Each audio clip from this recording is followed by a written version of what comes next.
Oh my gosh, what are we doing? I don't know. Hey everyone, this is Travis, and I am back to discuss Fringe on a Whiny Parent podcast. I love this show.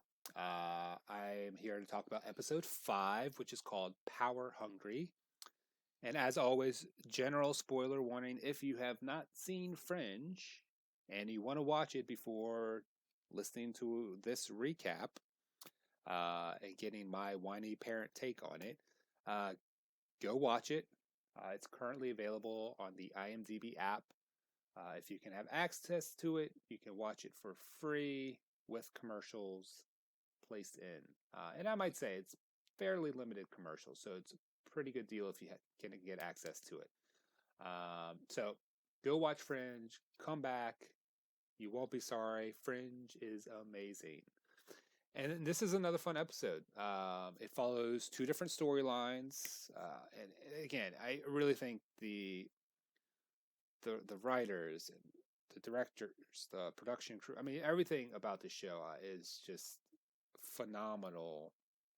And let's dive into one of the storylines. And first, we see a again we go into the introduction. Always lays the mystery that needs to be solved on the floor. Like, so we have a person. His name's Joseph Migar. Um, he wakes up late. He shows up late to work. His boss is giving him grief for being late. And so, but essentially, and he, as he's, I guess, tagging packages because it's a package delivery company. Um, the device he's using fries, and smoke starts pouring out of it, and his boss is like, God, second one this week. Like, what's going on with you? As if the, as if there's a sound reason for when any tech dies unless you drop it or smash it. I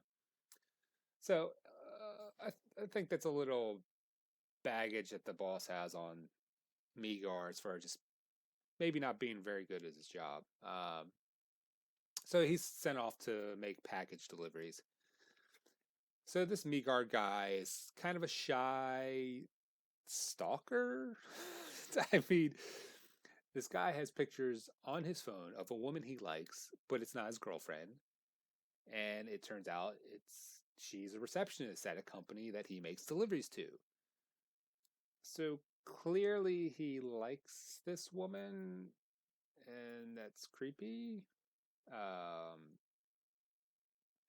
so I guess despite the creepiness, it's clear that he is the point of whatever mystery thing is about to happen that needs to be solved in this episode of Fringe. Um, so it's apparent that electronics act temperamental around him, and he's about to get in an elevator along with that receptionist that he likes. Oh, by the way, one of the great things about this show is last week we were introduced to the Observer, the bald guy who watches these events related to the pattern. And so, something you may or may not notice in the series moving forward is the Observer showing up at these events at the intro or some way along each episode. Um, so we learned last week that he shows up, watches these events over the past year,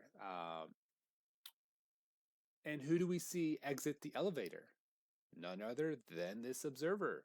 So I think it's a great element of storytelling, uh, and it's just another element to forecast the catastrophe that's about to happen.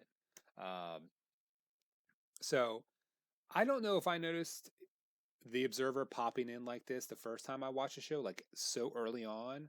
But it's an automatic realization that, oh crap, something bad is about to happen, and I can't wait to see what it is. So, um, So Migar's ability to mess with electronics apparently includes elevators. Long story short, it they go plummeting to the bottom and it kills everyone except him. Cue that amazing intro music, please. Like I will say on repeat, the only intro I have never skipped. It's awesome. Um, so I'm going to kind of sum up this particular storyline first before getting into the second storyline that's also interwoven within this particular episode, but I kind of want to separate them. And so, summing up this storyline with the Migar character, so the Fringe team goes in, they investigate the deaths of these folks in the elevator, which kind of leads Walter to believe he understands what happened. That, there was obviously there must have been a massive discharge of power to override the elevator's braking system. And so you have this phenomenal scene where he takes Olivia's necklace off and he's kind of like holding the ends up as the medallion at the center is kind of, just balancing back and forth until all of a sudden just stays in place and he let goes of the necklace while the medallion stays in the air. Like, so this magnetic electric discharge, there's still enough magnetism within the elevator car that's holding the medallion or the necklace charm up in the air. So I find that fascinating to see, even through my umpteenth watch of that particular scene. Um, and it just gives you a level of genius within this Walter's mind that he would think to do something like that.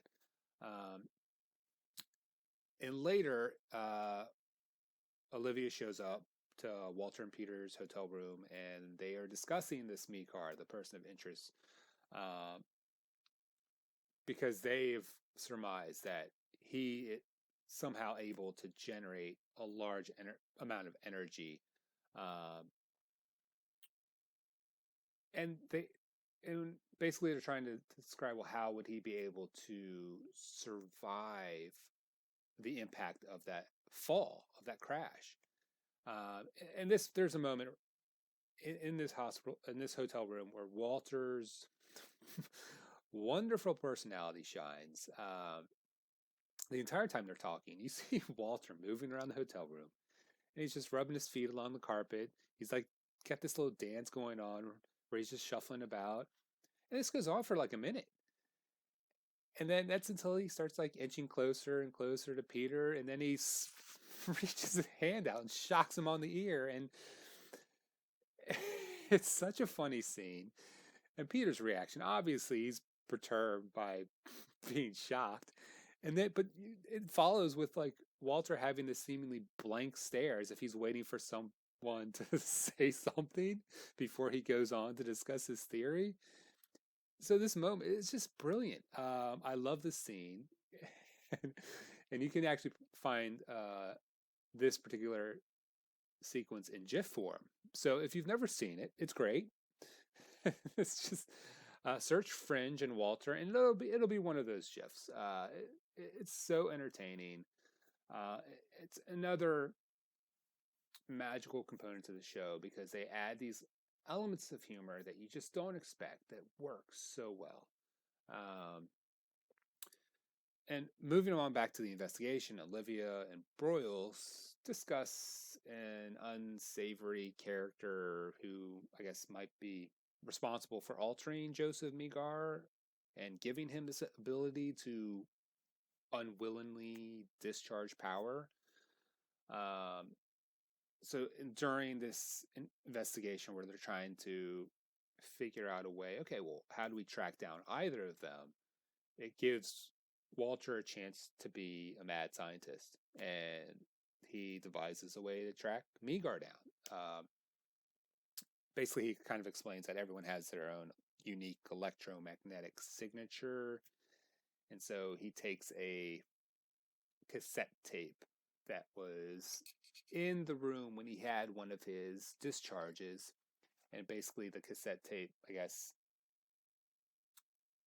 copied his signature onto it, and so they were able to identify that and then semi-electrifying pigeons to turn them into tracking pigeons.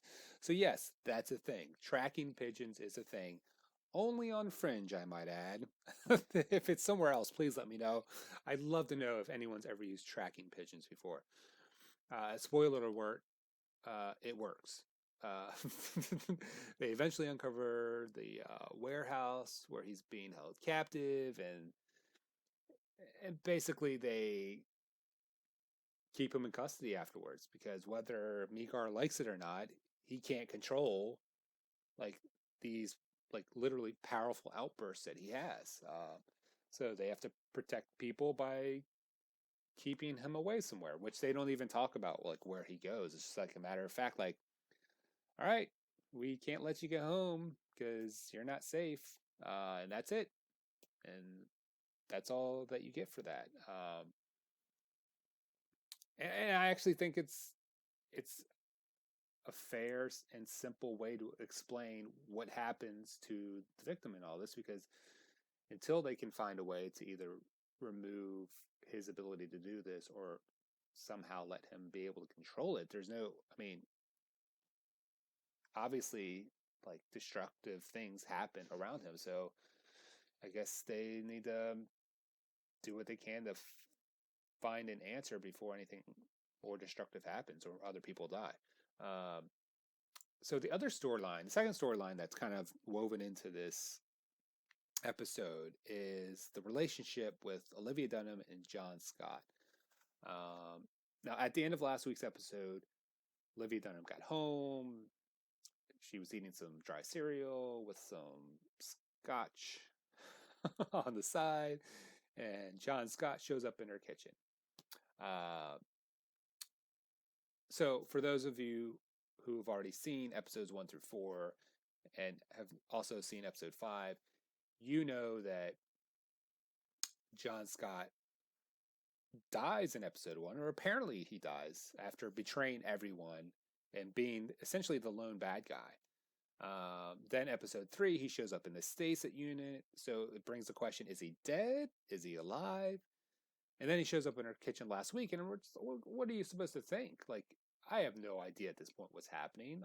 Particularly, I mean, when I first watched this show, I was like, what is going on? It's so captivating. You just want to get right to the next episode, which fortunately for me, I watched it when I could binge it. So after it aired, so I was lucky I could just go right to the next episode. Um, so in this episode, she goes over what happened with her partner Charlie Francis, and he's kind of this great counterbalance for Olivia, where he explains to her, hey, you can't go a couple of weeks and expect to be completely fine after what happened with John Scott.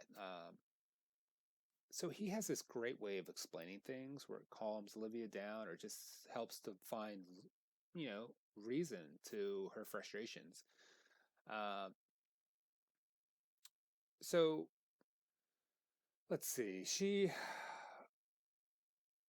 explains that he disappeared after showing up in her kitchen. So we know that now we know, okay, this is some type of, is it a figment of her imagination? What's going on? Is she daydreaming? So at this point, you would think, okay, I guess he's still dead, maybe, since he's disappearing.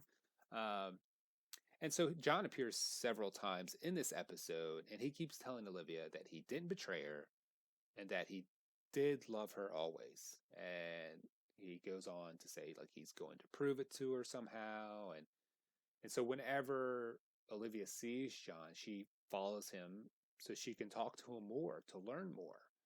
Um, and the last time that she follows him, she's driving home, and John is just walking on the side of the on a sidewalk in the city, and so he leads her to this basement level office slash storage room where like he has a bunch of case files, and so she calls it in, and um, she's talking about it with Broyles, and she talks about how a lot of the files are related to the pattern. So it's, cases that maybe he wasn't working on, but still was keeping tabs on, or maybe still keeping tabs on ones he had already investigated. That's not too clear on like how in depth he was in any of the cases that he has files on, but in doing so, Broyles talks about how there are also some personal effects that he believes, essentially are relevant to Olivia. And so he leaves the room, and she opens up this small metal box, and inside is an engagement ring. And it, right there, you kind of say, okay, wow, whatever this figment of her imagination or daydreaming thing is, it's clear that, okay, maybe he wasn't the bad guy that we thought. Um, and the underside of the ring, there's an engraving, and it's one word, always. And throughout the entire episode, he was saying, I always loved you, or I loved you always. And so I think this is very so interesting to see a tale of two worlds, but between one character. And so this entire plot with John Scott, it just seems to be vastly more complicated than what I initially thought. Even though I thought it was very interesting, like it was interesting enough to want me to want to dive into it more. And now he's saying he's not the bad guy and he didn't betray anyone, let alone Olivia. And the whole time, like, who is this guy? And when do we get to find out? It's so fun. Uh, Another great episode.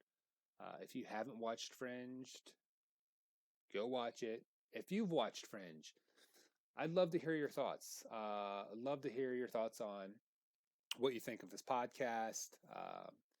You can reach Whiny Parent through social media, Facebook, Twitter, Instagram, at Whiny Parent, so at WINEY Parent. If you want to hit me up directly, Twitter is the best option, at STLakata, so at STLAKATA. I'd love to hear your thoughts on Fringe. If you want to talk about Fringe and we can have some conversations on Twitter or whatever, that would be great. I'd love to hear from you what you think of the show. And if this is the first time you're watching Fringe, I would love to hear your first time reactions. But I'm going to wrap right there. That's going to be it. Don't forget to head to whinyparent.com and follow Megan and I's parenting blog. And if you're catching this on YouTube, please don't forget to like and subscribe. That would be great for us. So thank you. And for everyone that's listening to this podcast, whether it's you're listening to Fringe or Survivor or my parenting take, I just want to say thank you for spending time listening to me. I will hope to be back again soon to cover the 6th episode of Fringe Season 1. And until that time, I hope everyone is doing well. I hope you're doing your best to keep yourselves active and engaged. And I look forward to talking to you guys again.